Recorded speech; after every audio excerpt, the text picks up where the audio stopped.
Hello guys, आज हम start करें हमारा एक नया लेक्चर जो कि हमारा लास्ट 3 साल का जो मेंस का पीवाईक्यू सीरीज चल रहा है उसका हमारा ये चौथा लेक्चर रहने वाला है। इसके अंदर में हम लोग 2022 के शिफ्ट सॉल्व करने वाले हैं। एक चीज ध्यान रखिएगा, 2023 का जो एग्जाम हुआ था वो एक शिफ्ट में हुआ था, 2024 वाला जो मेंस वाला हुआ था वो दो शिफ्ट में हुआ था। वो तीनों लेक्चर तो हम लोगों ने खत्म कर लिया, लेकिन 2022 के अंदर में सबसे ज्यादा वैकेंसी थी, उसके अंदर में हम लोग के ये एग्जाम 4 शिफ्ट के अंदर में मेंस का एग्जाम खत्म हुआ था। तो हम उसकी पहली शिफ्ट सॉल्व करने वाले हैं और इसको खत्म करते ही हमारा लास्ट 3 साल के मेंस के पेपर खत्म हो जाएंगे, 2022 के, 23 के और 24 के। ठीक है, इसके बाद में जो अब आप 2025 के जो मेंस देने वाले हैं उनके लिए बेस्ट रहेगा, लास्ट 3 साल के पीवाईक्यू सॉल्व हो रखे होंगे। बाकी आप कमेंट सेक्शन में डिमांड भी कर सकते हो, अगर आप और भी चाहते हो कि कोई और भी 2017, 2018, 19 जो भी है उसके आपका, अगर आप चाहते हो कि वो भी मैं सिर्फ सॉल्व कराऊं तो मैं वो भी करवा दूंगा, लेकिन आप कमेंट सेक्शन में बता दीजिएगा। बाकी हमारा ये लेक्चर, ये 4 लेक्चर और जो है 2022 की शिफ्ट सॉल्व करने के बाद में खत्म हो जाएंगे। चलिए अब लोग स्टार्ट करते हैं, और आज हम सॉल्व करने वाले हैं 2 मार्च 2023 को जो हमारा एग्जाम हुआ था 2022 वाला। 2022 का मेंस 2023 में मार्च में हुआ था। ठीक है, तो उसके हम लोग चारों शिफ्ट सॉल्व करने वाले हैं, लेकिन आज हम पहले ही स्टार्ट कर देते हैं। तो हमारा ये चौथा लेक्चर है। चलिए अब हम लोग स्टार्ट करते हैं। देखिए लास्ट 3 साल का सीजीएल मेंस पीवाईक्यू का 2 मार्च 2023 का हम लोग स्टार्ट कर रहे हैं, और ये हमारा डिटेल एक्सप्लेनेशन लेकिन फास्ट अप्रोच के साथ में रहेगा, मेंस वालों के ओरिएंटेड की मेंस में कैसे करना है। हम लोग को आंसर लाने से मतलब है, हम लोग को ना कौन से मेथड से ला रहे हो, क्या कर रहे हो, डिजिटल सम लगाओ, चाहे यूनिट डिजिट लगाओ, चाहे लेंथी सॉल्व करो, चाहे शॉर्ट अप्रोच में सॉल्व करो, हम लोग को बस आंसर से मतलब है, बाकी हम लोग को किसी चीज से मतलब नहीं है। ठीक है, प्री के अंदर में 50 आउट ऑफ 50, मेंस के अंदर में 90 आउट ऑफ 90 का टारगेट, और बाकी आपको मेरे बारे में पता ही होगा, मेंस में मेरे 90 आउट ऑफ 90 रहे हैं। बाकी अगर आपने अल्फा ज्वाइन नहीं किया तो अल्फा ज्वाइन कर लीजिए, 1 साल का 399 फीस है। ठीक है, अल्फा टारगेट ग्रुप, इसको लेने के बाद में आपको कोई भी पेड कोर्स लेने की नीड नहीं रहेगी, कोई भी पेड कोर्स नहीं लेना है आपको, सारे सब्जेक्ट का आपको यहीं पे मिल जाएगा, अल्फा, अल्फा प्लस और अल्फा मेंस। ठीक है, तो इसको आप है ना टेलीग्राम ग्रुप के, ये हमारे पास में व्हाट्सएप के ये नंबर है, इसके ऊपर में मैसेज कर दीजिए, कमेंट सेक्शन में पिन कमेंट में भी ये नंबर दिए हुए हैं। ठीक है, कि अल्फा ज्वाइन करना है ये, बाकी आपका देखिए 399 में सारे सब्जेक्ट्स मिल जाएगी। बाकी आप है ना मेरे से डायरेक्टली बात कर सकते हो, संडे को हम लोग की अल्फा मीट होती है तो वो बहुत ज्यादा आपके फायदेमंद रहेगा। बाकी बहुत सारे रिव्यूज अल्फा मीट के आप देख सकते हो, और चैनल के ऊपर में कुछ कुछ वीडियोस अपलोडेड है, आप उनसे भी रिव्यूज पूछ सकते हो या फिर वो कमेंट उसके देख सकते हो। ठीक है, बाकी अगर आपको इसकी फ्री पीडीएफ डाउनलोड करनी है तो टेलीग्राम ग्रुप को ज्वाइन कर लो, टेलीग्राम ग्रुप का लिंक आपको कमेंट सेक्शन में भी दिया हुआ है, डिस्क्रिप्शन में भी दिया हुआ है। ठीक है, आप ज्वाइन कर लो, आपको फ्री पीडीएफ यहाँ पे मिल जाएगी। चैनल को सब्सक्राइब नहीं किया तो सब्सक्राइब कर दो, और अब हम लोग स्टार्ट करते हैं। ठीक है, ये हमारा पहला सवाल है। पहला सवाल क्या है, a glass jar contain 6 white, 8 black, 4 red and 3 blue marble, if a single marble is chosen at random from jar, what is the probability that black और ब्लू, ध्यान रखना बीच में और है, या तो ब्लैक आई या नीले रंग, मतलब या तो काला है या नीला है। मुझे बताओ काले कितने हैं, काले 8 है, नीले कितने हैं, नीले 3 है। तो एक तो हमारे पास में 8 प्लस 3, ये तो हमारे पास में टोटल हो गया, और उसके बाद में 8 और 6 14 और 4 18 19 20 21, तो 21 मतलब 11/21, ये हमारे पास में आंसर आ गया 11/21। ध्यान रखिएगा, अगर यहाँ पे ये हमारे पास में या है मतलब और है तो ये हमारा 8 प्लस हुआ है, अगर हमारे पास में ये नहीं होता तो हमारे पास ऐसे होता 8/21 इंटू 3/21, तो इस तरह से होता अगर हमारे पास में और होता। लेकिन हमारे पास में या है तो हमारे पास में यहाँ प्लस हुआ है, तो ये आपको ध्यान रखना है। ठीक है, तो हमारे पास में ये आंसर आ चुका है। चलो आगे, आगे हमारे पास में क्या हुआ, ये देखो क्वेश्चन है ना सिर्फ बड़ा है, बाकी हमारे पास बहुत छोटी सी चीज है। ये क्या है, ट्राइंगल पी क्यू आर में पी क्यू और क्यू आर बराबर है। अब देखो पी क्यू आर अगर हमारे पास में बराबर है, इसका मतलब तो ये आइसोस्केलस ट्राइंगल है, मतलब समद्विबाहु त्रिभुज है। अब देखो पी क्यू और क्यू आर, तो क्यू ऊपर रख देते हैं, पी इधर लिख देता है, आर इधर लिख देता है, पी क्यू आर। ठीक है, तो ये दोनों और ये दोनों बराबर है। आगे क्या बोल रहा है, ट्राइंगल पी क्यू आर में ओ इस प्रकार है कि अंत बिंदु है कि O P R, O P R, O P R मतलब ये दोनों, और ये इसे मिला रहे हो ओ आर क्यू, तो ओ पी आर मतलब ये थीटा, और ओ आर पी मतलब ये थीटा, ये दोनों एंगल बराबर है, निम्नलिखित कथनों पर विचार करो। पी ओ आर एक समद्विबाहु त्रिभुज है, आइसोस्केलस ट्राइंगल है। पी ओ आर, ये जो ट्राइंगल है ना वो आइसोस्केलस है, ऑब्वियसली चीज है समद्विबाहु, क्यों, क्योंकि हमारे अगर अगर दो एंगल बराबर है तो उनके सामने वाली साइड्स भी बराबर होगी, तो ये और ये भी बराबर होंगे, तो ये वाली साइड और ये वाली साइड बराबर होगी, तो ऑब्वियसली ये समद्विबाहु त्रिभुज है, तो ये कथन तो हमारे पास में सही है। आगे, ओ बिंदु पी क्यू आर का केंद्रक है, ओ बिंदु है ना सेंट्रोइड है, पी क्यू आर का नहीं, ऐसा कोई जरूरी थोड़ी है, ऊपर होगा तो भी बराबर हो सकती है साइड्स, ऐसा कोई जरूरी नहीं है, तो ये गलत है। उसके बाद में पी क्यू ओ और आर क्यू ओ एक सर्वांग सम ट्राइंगल है। अब देखो ये क्या बोल रहा है, पी क्यू ओ मतलब एक ये इससे इसको मिलाऊं मान लो, तो P Q O and R Q O, तो ये दोनों है ना हमारे पास में सर्वांग सम है, ऑब्वियसली चीज है, ये कॉन्ग्रुएंट ट्राइंगल है। क्यों बताओ, क्योंकि अगर ये देखो ये साइड और ये साइड सेम है, तो इन दोनों ट्राइंगल के अंदर में ये दोनों साइड सेम है और ये दोनों साइड सेम है, और बीच वाली साइड कॉमन है, तो तीनों साइड ही हमारे सेम हो गई। तीनों साइड अगर सेम है तो ये ऑब्वियसली चीज है कि ये सर्वांग सम ट्राइंगल है, तो हमारे पास में 1 और 3 हमारे सही है। ठीक है, 1 और 3, 1 और 3। ठीक है, चलो आगे, आगे हमारे पास में क्या बोल रहा है कि क्रमशः 2 सेंटीमीटर, 3 सेंटीमीटर, 4 सेंटीमीटर व्यास के 3 नल है। तो बोल रहा है 2, 3, 4 के व्यास के नल है, उनके माध्यम से प्रवाहित जल का अनुपात उनके व्यास के वर्ग के अनुपात के बराबर है। बोल रहा है कि इनकी जो एफिशिएंसी है ना 2, 3, 4 वाले, इनके जो डायमीटर है उनके स्क्वायर के है ना प्रोपोर्शनल है। तो डायमीटर का इस हमारे पास एफिशिएंसी का रेशियो क्या आ जाएगा, एफिशिएंसी का रेशियो 4:9:16 आ जाएगा, ये स्क्वायर हो गया। अब हमारे पास क्या बोल रहा है कि हमारे पास में सबसे बड़ा वाला जो नल है वो ना खाली टंकी को 81 मिनट में भर देता है। अब सोचो कि 1 मिनट में अगर 16 भर रहा है, एफिशिएंसी का मतलब क्या है, 1 मिनट में 16 भर रहा है, तो 81 मिनट में कितना भरेगा, 16 × 81, ये टोटल कैपेसिटी हो गई, क्योंकि इतने में पूरा भर जाता है। यदि सभी नलों को एक साथ खोल दिया जाए तो टंकी को भरने में कितना समय लगेगा, तो मुझे बताओ। अगर ये टोटल हमारे पास में कैपेसिटी है टैंक की, और हमारे पास एफिशिएंसी कितनी है, 9 और 4 13 16 29, तो 29, ये हमारे पास में एफिशिएंसी होगी। और ये अगर हम लोग मल्टीप्लाई कर देते हैं, इन दोनों को मल्टीप्लाई कर देते हैं, तो हमारे पास देखो एक और चीज भी कर सकते हो। ये देखो, ये क्या देता है, 16 16 1 16 128 और 129, तो ये हो गया 1296 और डिवाइड बाई 29। तो अब इसको अगर थोड़ा सा करोगे, अगर आप 29 × 4 करोगे तो ये हमारे पास में आएगा 4 3 12, तो 4 बार जाएगा, तो ये हम लोग को पूरा का पूरा डिवाइड करने की जरूरत नहीं है। आप है ना 4 बार सॉल्व, 4 तक हमारे पास में जा रहा है, और उसके बाद में हम लोग को पूरा चेक करने की जरूरत नहीं है। ठीक है, 4 आएगा। चलो आगे। आगे अगर देखेंगे तो tan a प्लस बी हमारे पास √3 है, a माइनस बी इतना है, और बोल रहा है a और b का वैल्यू रेस्पेक्टिवली क्या है, सीक्वेंस में क्या है। अब देखो a प्लस बी अगर √3 है, इसका मतलब ये 60 डिग्री है दोनों का सम। तो 60 डिग्री कहाँ हो रहा है, एक तो यहाँ 60 हो रहा है, यहाँ 60 हो रहा है, यहाँ 60 हो रहा है, यहाँ नहीं हो रहा है, तो ये कैंसिल हो गया। और 30 में से 30 गया, ये हमारे पास में क्या हो रहा है, दोनों का डिफरेंस कितना आना चाहिए, डिफरेंस आना चाहिए 30। तो डिफरेंस 30 आना चाहिए, लेकिन ध्यान रखना यहाँ क्या बोल रहा है, a बड़ा है b से, तो a अगर b से बड़ा है तो यहाँ तो a b से बड़ा नहीं दिया हुआ है। और यहाँ पे भी देखो, सिर्फ इस चीज से और इस चीज से भी सॉल्व कर सकते हैं, ये तो कट गया, ये दोनों बड़ा नहीं, ये तो बराबर है, तो ये भी कैंसिल हो गया, और ये हमारा आंसर आ गया, क्योंकि ये 30 बराबर आ गया। ठीक है, ये 30 का डिफरेंस आ गया। आगे आगे क्या बोल रहा है, एक हमारे पास में एक सर्कल है, ये circle touches all 4 side of a quadrilateral ABCD. एक सर्कल है जो चारों साइड से टच करता है, ए बी 18 है, बी सी 21 है। अब देखो एक चीज ध्यान रखना कि इसको ना डायग्राम बनाने की नीड नहीं है, लेकिन मैं बना देता हूँ आपके लिए। बाकी देखो ए बी सी डी, एक ध्यान रखो कि जब भी हमारे पास में किसी सर्कल को चारों साइड टच करती है, तो हमारे पास में लेंथ ऑफ सी डी को हम लोग को पूछा है, तो ध्यान रखना कि आमने सामने की जो साइड्स है ना, इन दोनों का आमने सामने की साइड्स का सम बराबर होता है। जैसे ए बी सी डी अगर मान लो साइड है, तो ए प्लस सी बराबर होता है बी प्लस डी, ए प्लस सी बराबर होता है बी प्लस डी। तो मुझे बताओ ए बी बराबर कितना है, 18 है, और हमारे पास में बी सी को छोड़ो, सी डी कितना है, सी डी हम लोग को निकालना है, 18 प्लस एक्स बराबर हमारे पास में हो गया 21 प्लस 15। ठीक है, 21 प्लस 15 आमने सामने का सेम होता है, ध्यान रखना। तो हमारे पास में एक्स बराबर कितना आ जाएगा, 18 आएगा, तो हमारे पास में 18 हो गया। ये वर्बली सॉल्व कर सकते हो, बाकी हम लोग को पेन उठाने की भी जरूरत नहीं है इस सवाल के अंदर में। आगे द नंबर ये है डिविजिबल कौन से नंबर से है, तो डिविजिबल देखो 5 से तो है नहीं ये, क्योंकि यूनिट डिजिट 6 है। उसके बाद में हमारे पास लास्ट के 3 डिजिट देखो, 116, 116 में ये ऑड है, तो इसमें 16 में ना 4 जोड़ दो तो 20, 20 के 8 से डिविजिबल है, नहीं है, तो ये 8 वाला नहीं है। उसके बाद में हम देखेंगे 12 से है क्या, 12 से करने के लिए 4 और 3 दोनों से होना चाहिए। अब देखो 4 और 3 दोनों से होना चाहिए, मतलब 7 5 12, 12 6 18, 18 9 27, 27, और ये भी 6 से जा रहा है, तो 2 पीछे 2 बचा, 2 3 से डिविजिबल नहीं है, तो इसका मतलब ये 3 से डिविजिबल नहीं है, तो 12 से भी नहीं होगा, 4 से ही हुआ। ठीक है, आगे आगे क्या बोल रहा है, दो जहाज है, एक प्रकाश स्तंभ के सम्मुख इस प्रकार है कि वे तीनों सररेख है, the two ship on the opposite side, ध्यान रखना ऑपोजिट साइड है। तो एक हमारे पास में पोल है, इनके एक इधर है और एक इधर है, दो हमारे पास में है। और ये क्या बोल रहा है, लाइट ऑफ सम, और तीनों के तीनों कोलिनियर है। The angle of depression of two ships from the top of the light house is 30 and 60। अब देखो ये एंगल ऑफ डिप्रेशन जो हम लोग को दिया हुआ 30 एंड 60 दिया हुआ, तो ये 30 है और ये 60 दिया हुआ है। आगे क्या बोल रहा है, इफ द शिप्स आर 230 √3, तो ये क्या बोल रहा है कि 230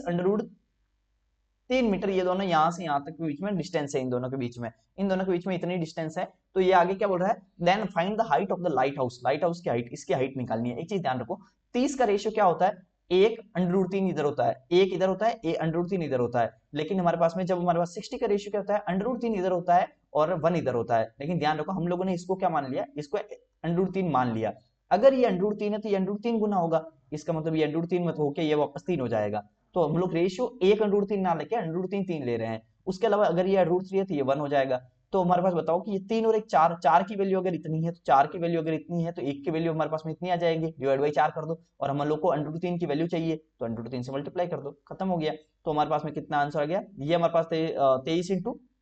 3 हो गया। तो हमारे पास हो गया 690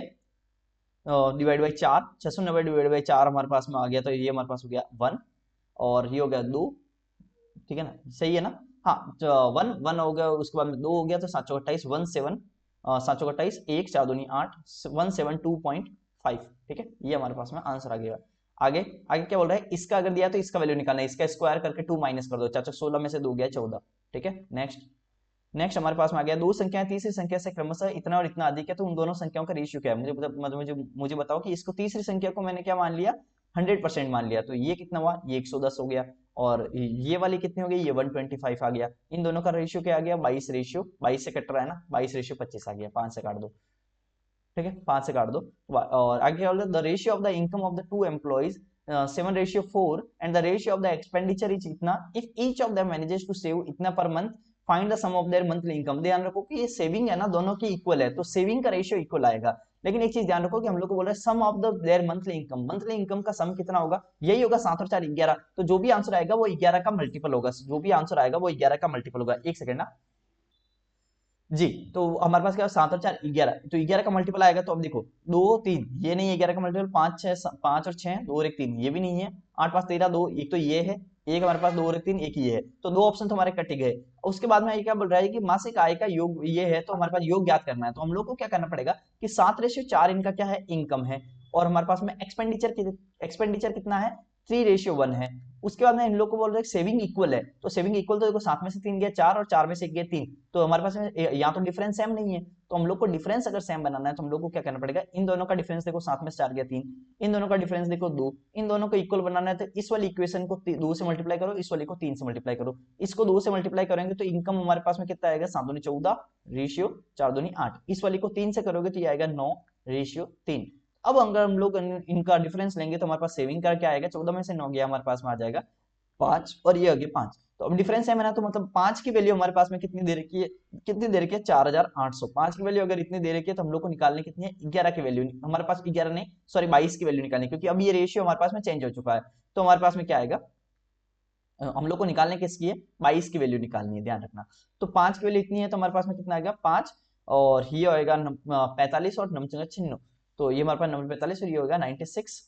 ठीक है, तो ये आ गया 96। उसके बाद में इन दोनों को मल्टीप्लाई करेंगे तो यूनिट डिजिट आएगा 2, यूनिट डिजिट अगर 2 आएगा तो हमारे पास में आंसर हो जाएगा ये हमारे पास में आंसर आ जाएगा। अंडरस्टूड ना, 4800 दिया है ना, ये 4800, तो 960 है ना, तो देखो जीरो तो जीरो की जगह पे है, और बाकी हमारे पास में 6 दूनी 12, तो हमारे पास में यहाँ पे यूनिट डिजिट 2 आएगा, तो ये आंसर हो गया, ये हमारा कैंसिल हो गया, ठीक है। चलो आगे क्या बोल रहा है, if radius of the sphere is decrease by 48%, 48% से रेडियस डिक्रीज हो गया, then by what percentage does its surface area decreases. अब देखो अगर हमारे पास रेडियस डिक्रीज हुआ, सरफेस एरिया कितने से होगा, अब देखो सरफेस एरिया हमारे पास में क्या होता है, एरिया जो रहते हैं वो रेडियस के स्क्वायर के प्रोपोर्शनल रहता है, अगर रेडियस इतने से हुआ तो हमारे पास में 2 बार सक्सेसफुल लग जाएगा, बस कुछ नहीं करना, डिक्रीमेंट का 2 बार सक्सेसफुल लग जाएगा। लेकिन एक चीज और ध्यान रखो, 48% हमारे पास में ये है, तो हमारे पास में 2 बार सक्सेसफुल, इसका क्या होगा 48, और 48 क्या हो जाएगा 96, 96 में से माइनस हो जाएगा, ध्यान रखना कि ये डिक्रीज हो रहा है, तो -48 का सक्सेसफुल लेना है, ठीक है, डिस्काउंट वाला फॉर्मूला लगाना है, a plus b minus a b upon 100, plus मत कर देना यहाँ पे, तो 96 माइनस 48 इंटू 48 डिवाइड बाई 100 ये हो जाएगा। लेकिन ये ध्यान रखो कि अब लोगों ने इसको बराबर ऐसा नहीं कि अगर आपको स्क्वायर याद नहीं होना तो आपको डायरेक्ट क्या करना है, 45 का स्क्वायर तो आपको पता है ना कैसे निकालते हैं 45 का, आप इसका स्क्वायर लिख दो 25, और इसका हम लोग नेक्स्ट संख्या से मल्टीप्लाई कर दो तो 5 20, तो 2025 होता है 45 का स्क्वायर, तो इसका ज्यादा ही होगा, मतलब 20 माइनस होगा कम से कम, उससे ज्यादा ही माइनस होगा, तो 20 माइनस होगा तो 76 बनेगा, और उससे ज्यादा ही माइनस होगा तो 72 आंसर हो गया, ठीक है। बाकी हमारे पास में नॉर्मली कैसे निकालते हैं, ट्रिक से कैसे निकालते हैं, वो भी आप लोग को देख लेना है कि 48 का कैसे निकालना है। A man buys a machine for 5000, after 1 year he sells it for the 6000, 5000 को चीज 6000 में बेच रहा है, after 2 year again again he buys the same machine at the 8000 and sell for the 10000, तो 8000 की चीज 10000 में बेच रहा है, तो 1000 का यहाँ प्रॉफिट हुआ, 2000 का यहाँ प्रॉफिट हुआ, find overall profit percentage for both the transaction. देखो 1 और 2 3, 3000 का प्रॉफिट हुआ, कितने के ऊपर में 5 और 8 13 का इन्वेस्टमेंट था, तो 3/13, देखो 3/13 ये हमारे पास में क्या होता है 1/13 क्या होता है 7.69, 7.69 का 3 गुना हमारे पास हो गया 7 21, 21 से थोड़ा ज्यादा, तो हमारे पास में हो गया ये 23, ठीक है।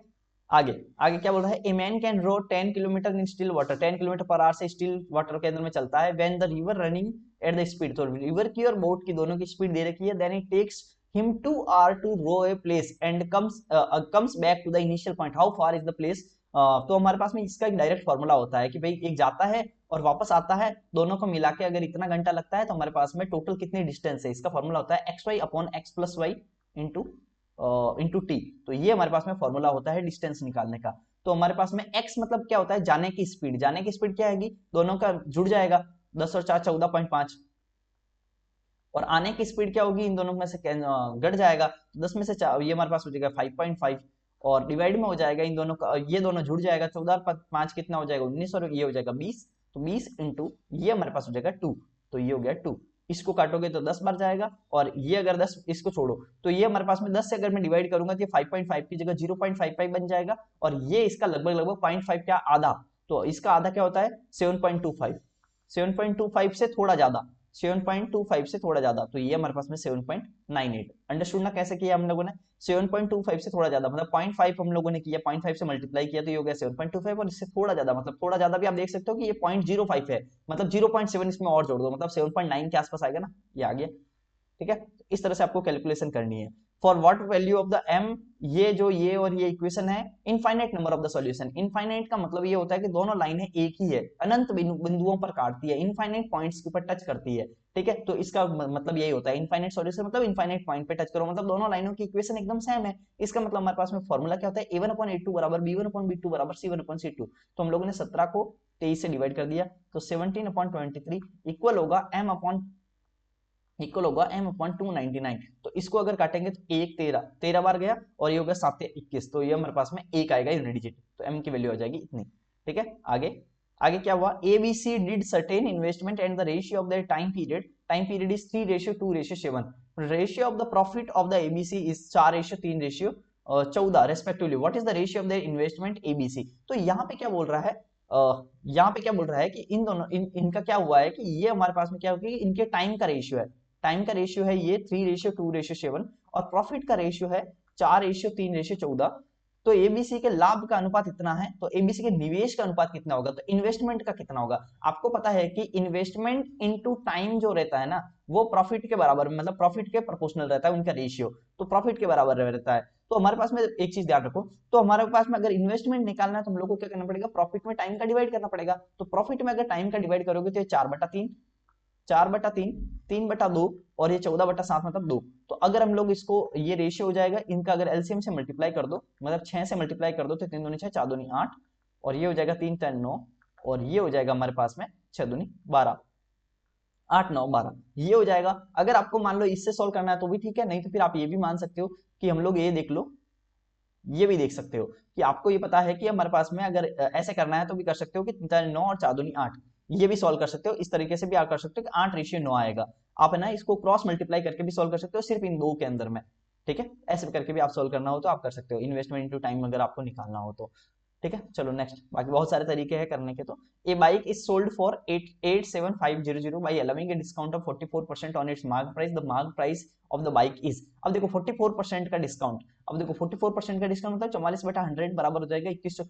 ये हमारे पास हो जाएगा 11/25 का 100, 11/25। तो 44% का मतलब क्या हो गया 11/25, मतलब 25 के ऊपर 11 का डिस्काउंट, मतलब हमारे पास में 23 रुपए में बेचा, मतलब 23 नहीं सॉरी 13 रुपए में बेचा, मतलब 25 के ऊपर 11 का डिस्काउंट, मतलब बेचा कितने में 13 रुपए में। तो 13 की वैल्यू हम लोगों को पास में दे रखी है कि एक बाइक इतने के अंदर में सोल्ड हुआ है, 11 तो डिस्काउंट था तो इतने में सोल्ड हुआ, मतलब 13 की वैल्यू 87500 है।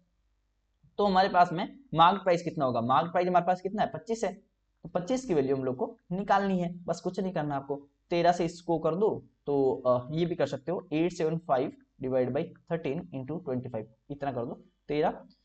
तेज की 73, और ये हमारे पास में हो गया 7 8 9, तो ये हमारे पास ये हुआ ना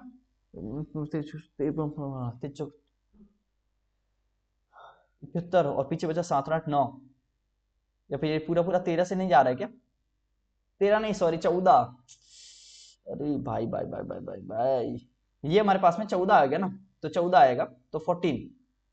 तो 14 के अंदर में बेचा है, तो 14 की वैल्यू इतनी है। मैं भी सोचा ये कैसे हो रहा है, तो ये हो गया 100, 875 इंटू 100 डिवाइड बाई 14 इंटू 25, ये निकालना है। तो हम लोग को 7 से काट देते हैं, क्योंकि 14 से तो जाएगा नहीं, ये ऑड नंबर है, तो 7 से काटेंगे तो 7 दूनी 14, और ये हो जाएगा 7 1 7 दूनी 14 3 7 5 35, ये होगा 125। 2 से ये काटेंगे तो ये हमारे पास आएगा 50, और 25 पंजे 125, 125 का 125 से मल्टीप्लाई करोगे तो ये हमारे पास आएगा 15,625। ये आपको स्क्वायर याद ही होगा, तो 15,625 के आगे जीरो, ये हो जाएगा। बाकी डिजिटल सम से भी मल्टीप्लाई कर सकते हो, ठीक है। The product of the two number is 1500 and their HCF is 10, the number of the such possible pair is. तो ये हमारे पास में देखो, ये हमारे पास क्या बोल रहा है, दो संख्याओं का गुणनफल इतना है, तो हमारे पास एचसीएफ अगर 10 है तो आपको पता है कि पहली संख्या 10x होगी और दूसरी संख्या हमारे पास में 10y होगी। आपको ये तो पता है x रेशियो y अगर हम लोगों ने मतलब ले लिया है, अगर हम लोगों ने, और आपको पता है कि अगर ये पहला नंबर 10x है और दूसरा नंबर 10y है, ये बोल रहा है दोनों का मल्टीप्लाई 1500 है, दोनों का मल्टीप्लाई कर दो, तो 100xy बराबर हमारे पास में क्या दे रखा है, 1500 दे रखा है, ठीक है। 100 से 100 कैंसिल हो गया, और ये हमारे पास में xy बराबर आ गया 15, ठीक है। 15 आ गया, एक्स वाई बराबर आ गया 15। आपको एक चीज पता है कि एक्स और वाई दोनों एक दूसरे के क्या होता है, X and Y, X and Y ये दोनों एक दूसरे के क्या होते हैं, एक्स एंड वाई दोनों एक दूसरे के होते हैं को प्राइम सह अभाज्य संख्या, मतलब दोनों के अंदर में एक दूसरे में कुछ भी कॉमन नहीं होता है, ऐसा होता है। तो एक्स और वाई में एक इंटू 5 करोगे, सॉरी 1 इंटू 15 करोगे, तो 1 इंटू 15 करोगे तो 15 आएगा, और एक हमारे पास 3 इंटू 5 करोगे तो 15 आएगा। तो हमारे पास में कितने पेयर बने, बाकी उसके अलावा कोई भी हमारे पास में पेयर नहीं है। तो एक चीज ध्यान रखना कि जो रिवर्स पेयर होते हैं वो यहाँ पे काउंट नहीं होगा, ठीक है। तो ये हमारे पास में हो गया दो, दो हमारे पास भी बोल रहे हैं ना कितने संभावित युग्म है। युग्म में ऐसा नहीं कि 2 3 का अगर युग्म है तो 3 2 का वो ऊपर युग्म में नहीं, वो सेमी युग्म हुआ, ठीक है, सेमी हमारे पास में पेयर हुआ। तो ये हमारे पास में हो गया दो, दो हमारे पास में पेयर होंगे। आगे आगे क्या बोल रहा है, एक आयताकार पार्क, एक सेकेंड ना, आगे हमारे पास में आ रहा है, 1 सेकेंड, हेलो,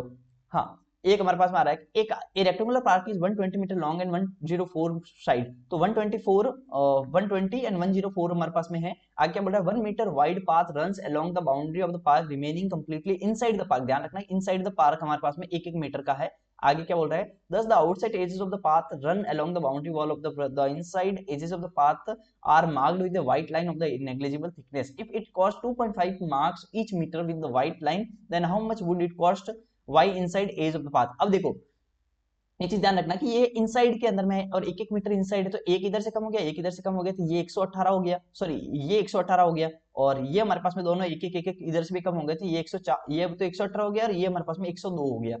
तो यहाँ पे इसका पेरीमीटर है, पेरीमीटर के ऊपर में कलर किया जा रहा है, तो टोटल पेरीमीटर कितना हो जाएगा, 2 इंटू 118 प्लस 102, और और 1 मीटर का हमारे पास में प्राइस है 2.5, तो टोटल इतना हो जाएगा। तो ये हम लोग के पास में कितना हो गया, 220, 220 को 2 से मल्टीप्लाई कितने हो गया हमारे पास में, ये हो गया 100 2 200 220, और ये हो गया 220 इंटू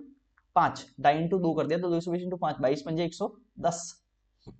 तो ये हमारा इन्वेस्टमेंट आ गया, ठीक है। लंबा सवाल है लेकिन पढ़ना है सिर्फ। एक टोकरी में इतने अंडे, 12% अंडे सड़ गए, तो कितने अंडे बच गए, तो 12% अगर सड़ गए तो ये मुझे बताओ, तो 35 का ये हमारे पास हो गया, देखो 35 का 10%, ये 350 का 10% हो गया 35, और हमारे पास में 2% हो गया 7, तो हमारे पास में हो गया 35 और 7 हो गया 42, 42 अंडे सड़ गए, तो हमारे पास 350 में से 42 गए, तो हो गया 308, ठीक है। आगे आगे हमारे पास में कितना हो गया, 3 वर्ष में 8000 बैंकों के आठ तीन क्या बोला, the difference of the simple interest from the two banks on 8000 in 3 years is 800। तो बोल रहा है कि 3 साल के अंदर में 8000 का जो हमारे पास में इन्वेस्टमेंट है दो बैंकों में, simple interest two banks on 8000 के इन्वेस्टमेंट के ऊपर में 800 रुपए का हमारे पास में क्या आ रहा है कि डिफरेंस है, to the difference of the simple interest from the two bank on 8000 in 3 years is 800. If the rate of the interest per annum in two banks are R1 and R2, then what is the value of the R1 minus R2? ध्यान रखना rate के अंदर में difference पूछ रहा है। अब मुझे एक बात बताओ, 8000 रुपए का कोई प्रिंसिपल है, उसके ऊपर में 800 रुपए का डिफरेंस आ रहा है 3 साल के अंदर में, तो मुझे बताओ 8000 के ऊपर में 800 का डिफरेंस मतलब 10% का डिफरेंस आ रहा है 3 साल के अंदर में, तो एक साल में डिफरेंस कितना आ रहा है, 10% डिवाइड बाई 3, ये एक साल के अंदर में डिफरेंस है 10% डिवाइड बाई 3, और हम लोग को ये रेट क्या होता है, रेट होता है एक साल का डिफरेंस, तो मतलब रेट एक साल के अंदर में ब्याज, तो एक साल के इसके ब्याज का और एक साल के इसके ब्याज का डिफरेंस ही तो हुआ, वही तो रेट ही तो हुआ, तो 10/3 हमारा आंसर हो गया, तो 3/3, और ये मतलब 3 से ही 1/3, तो ये हमारे पास में आंसर आ चुका है, ठीक है। चलो आगे आगे हमारे पास में क्या हुआ, प्रथम 5 प्राकृतिक संख्याओं के घनों का औसत ज्ञात करो, घनों का औसत ज्ञात करो, प्रथम 5 प्राकृतिक संख्याओं के घनों का, इसका फॉर्मूला भी लगा सकते हो, फॉर्मूला क्या होगा, n+1 डिवाइड बाई 2 का होल स्क्वायर, ये तो होता है सम, और इसके अंदर में n का डिवाइड करना होता है, ये तो होता है फॉर्मूला, ये एवरेज निकालना है ना, तो ये तो होता है फॉर्मूला, नहीं तो फिर आप डायरेक्टली सॉल्व कर सकते हो, कैसे कि 1 का स्क्वायर 1 मतलब एक का क्यूब 1, और ये हो गया 2 दूनी 4 दूनी 8, ये हो गया 27, ये हो गया 64, और ये हो गया हमारे पास में 125। इन सबको जोड़ो और 5 का डिवाइड कर दो, ठीक है, 5 का डिवाइड कर दो, ये हो गया 8 और 9 9 9, ये हो गया हमारे पास में 36, और ये हो गया 100, और ये हो गया 225 डिवाइड बाई 5, ये हो गया 45, ठीक है। इससे भी कर सकते हो, ये फॉर्मूला भी लगा सकते हो, ठीक है। चलो आगे आगे find the value of the given expression. कुछ नहीं, 1681 है, 40 40 से हमारे पास में क्या होता है 1600 होता है, तो ये 41 का है, 41 और 8 49, 49 का अंडर रूट हो गया हमारे पास में 7, ठीक है। आगे आगे बोला दिए गए व्यंजक का मान ज्ञात करो। इसका वैल्यू क्या होगा, 13 और 12 25, 25 25, ये तो पूरा कट गया, 0 हो गया, और ये हमारे पास 40 में 56 गया, -16, माइनस माइनस प्लस हो जाएगा, 30 और 16 हो जाएगा हमारे पास 46, ठीक है। चलो नेक्स्ट, ठीक है। निम्नलिखित संख्याओं का समांतर माध्य क्या होगा। समांतर माध्य होता है जोड़ के हमारे पास में 5 का डिवाइड कर दो, जोड़ के 5 का डिवाइड कर दो, एक तो ये तरीका है, नहीं तो फिर आप है ना इसका कुल मिला के एवरेज ले लो। एवरेज हम लोग कैसे ले सकते हैं, ये देखो कि हम लोग ने 20 एवरेज मान लिया, मान लो, तो इसका इससे डेविएशन क्या है, +3 का डेविएशन है, इसका इससे डेविएशन क्या है, -3 का, तो ये, और इसका इससे क्या है, -1 का, और इसका इससे क्या है, +1 का, तो ये तो ओवरऑल डेविएशन क्या हो गया, ओवरऑल डेविएशन तो 0 हो गया, तो मतलब 20 जो हमने माना वही सही है, तो मतलब 20 ही एवरेज है, ठीक है। चलो आगे, इसका वैल्यू निकालना है, sin 25 sin 65, cos 25 cos 65, ठीक है। बहुत सारे तरीके हैं निकालने के तो, लेकिन बहुत इजी चीज है, क्या है कि मुझे बताओ sin 25 है, और हम लोग एक काम करते हैं, ये sin 25 है और ये cos 65 है और ये cos 25 है। अब देखो sin 25 की जो वैल्यू रहती है वही तो cos 65 की भी वैल्यू रहती है, तो ये दोनों तो बराबर ही है। sin 65 की जो वैल्यू रहती है वही तो cos 25 की वैल्यू रहती है, तो ये दोनों भी बराबर है। जब ये और ये बराबर है और ये बराबर है, तो दोनों चीजें तो एक से ऐसी हो गई ना, तो दोनों माइनस करोगे तो 0, खत्म हो गया। आगे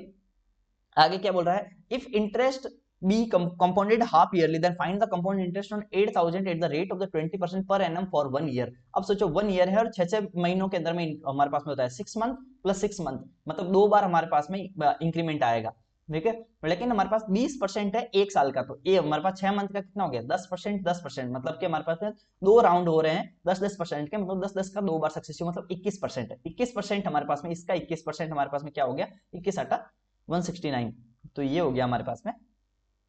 सॉरी 168, तो ये हमारे पास में 168 होता है ना, 168, तो 168 मतलब ये आगे 0 आ गया, ये जिसका 0। तो एक चीज हमेशा ध्यान रखो कि ये 21% कहां से आया, आपको पता है ना, 10 + 10 प्लस 10 × 10/100। एक चीज ध्यान रखना, बहुत सारे लोग कंफ्यूजन इसलिए रहता है कि ये माइनस आएगा प्लस आएगा, ध्यान रखना कि हम लोग इंक्रीमेंट कर रहे हैं, तो पहले 10% से और इंक्रीज होगा, उसके बाद में और प्लस प्लस प्लस 10 और प्लस 10 का सक्सेसिव लेना है, ऐसा नहीं कि -10 का, ठीक है। ABC are 3 points such that the AB इतना है, BC इतना है, AC इतना है, the number of the circle passing through the ABC। तो एक से मुझे एक बात बताओ, ABC से कितने सर्कल पास होंगे, एक बात बताओ, AB और BC का सम जो है वो AC के सम के बराबर में है, मतलब 9 + 11 = 20, और ये इधर में भी 20 दिया, तो 20 = 20, ठीक है। तो मतलब हमारे पास में क्या हुआ, AB और BC का सम AC के बराबर है, इसका मतलब ये तो तीनों कोलिनियर पॉइंट हो गए ना, ABC हो गया ना, तो ए बी का जितना सम है, ए बी और बी सी का सम ए सी के सम के बराबर, मतलब तीनों कोलिनियर है, और तीनों जब कोई 3 पॉइंट कोलिनियर होते हैं तो वहां से एक भी सर्कल पास नहीं हो सकता है, तो 0। 28वां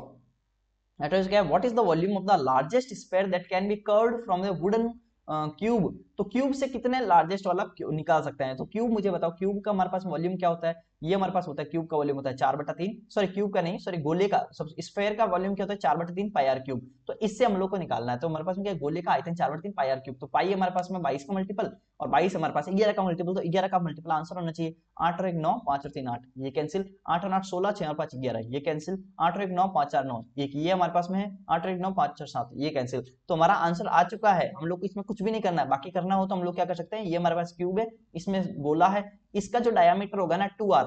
तो 2r बराबर होगा इसकी साइड a के बराबर में, ये चीज ध्यान रखो, और a की वैल्यू हम लोग को क्या दे रखी है, 21 दे रखी है, तो यहाँ से r आ जाएगा तो वॉल्यूम निकल जाएगा, ठीक है ना, ये हमारा कॉन्सेप्ट होता है। आगे आगे चलो, तो ये क्या बोल रहा है कि बहुलक ज्ञात करो। बहुलक निकालने का फॉर्मूला क्या होता है, बहुलक निकालने का फॉर्मूला वैसे तो होता है L +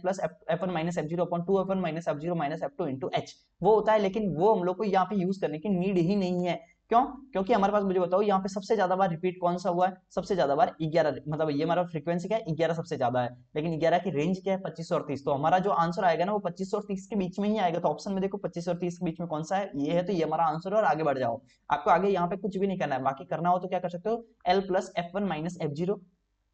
/ 2 F1 - F0 - F2 × H, -F0 - F2 × H, ये होता है। यहाँ पे देखो L क्या है, L है 25 है, ठीक है, L हमारा 25 हो गया, F1 क्या है, F1 हमारा 11 है, F0 क्या है, F0 9 है, F2 क्या है, F2 हमारा 10 है, और एच क्या है, एच है इन दोनों का डिफरेंस 5 है। मैंने सब कुछ बता दिया, बाकी वैल्यू पुटिंग करना, आंसर निकाल देना, यही आएगा, इन दोनों की रेंज के बीच में आएगा, हाईएस्ट वाले की रेंज के बीच में। अगर दो ऑप्शन होते तो फिर सॉल्व करना पड़ता, जैसे पिछली शिफ्ट के अंदर में था। आगे क्या बोला है, किसी पात्र में 40 लीटर दूध रखा हुआ है, दूध रखा हुआ है, ठीक है, इस पात्र में 4 लीटर दूध निकाल दिया गया है, उतना ही पानी मिला दिया गया है, ये प्रक्रिया 2 बार और की गई है, और पे और करना मतलब कि एक तो कर लिया और 2 बार और, मतलब टोटल 3 बार की गई है। तो अब मुझे बताओ, ये तो वो हो गया ना हमारे पास में रिप्लेसमेंट का, तो 40 की चीज में 4 का रिप्लेसमेंट आ रहा है, तो हम लोग क्या बोला कि अब कितना दूध है, तो 40 दूध था। एक बार में 4 लीटर वाटर मिलता जा रहा है, मतलब 4/40, मतलब हमारे पास में क्या हुआ, 1/10 का रिप्लेसमेंट हो रहा है, मतलब 9/10 बच रहा है, मतलब 9/10 बच रहा है, तो इसका क्यूब 3 बार हो रहा है ऐसा, तो ये हो गया हमारे पास 729, 729 इंटू 4, तो ये हमारे पास हो गया 9×36, तो 6 यूनिट डिजिट मतलब 2916, ठीक है, ये हमारा आंसर आ गया। इस तरह से हम लोग को ये पूरा का पूरा शिफ्ट इस तरह से हम लोग को सॉल्व करना है। अगर आपको ये चीज अच्छी लगी है, अगर आप चाहते हो कि हमारे साथ में कनेक्ट करना चाहते हो, अगर आप चाहते हो कि मैं आपको गाइड करूं, तो ये हमारे अल्फा मीट के कुछ स्क्रीनशॉट्स है, 3-3 घंटे की अल्फा मीट होती है संडे को, तो आप जरूर ज्वाइन करें अल्फा मीट को। अगर आपने ज्वाइन कर लिया तो एक गारंटी कि आपको इसके बाद में कुछ भी चीज आपको है ना कहीं पे भी भटकने की जरूरत नहीं पड़ेगी, ठीक है। बाकी अल्फा मीट आपके लिए बेस्ट रहेगा। बाकी थैंक यू, अगर आपने इस लेक्चर को देखा है, पूरा एंड तक देखा है, तो आप बहुत ही सीरियस स्टूडेंट हैं, और आगे की शिफ्ट भी देखते रहे, 3 लेक्चर और आने वाले हैं इस सीरीज के अंदर में, फिर हमारी ये सीरीज मेंस की सीरीज एंड हो जाएगी पीवाईक्यू की लास्ट 3 साल की भी सीरीज। अगर आपको उसके बाद भी कोई डिमांड हो तो आप कमेंट सेक्शन में जरूर लिखिए। बाकी चैनल को सब्सक्राइब कर दो, टेलीग्राम ग्रुप को ज्वाइन कर लो, और फ्री पीडीएफ आपको वहां पे मिल जाएगा। अल्फा अगर आपको ज्वाइन करना है तो आपके पिंड कमेंट में व्हाट्सएप नंबर दिए हैं, वहां पे मैसेज करके लिख दीजिए अल्फा ज्वाइन करना है। चलिए bye bye, thank you for watching this whole lecture, मिलते हैं नेक्स्ट वीडियो के अंदर में, बाय बाय।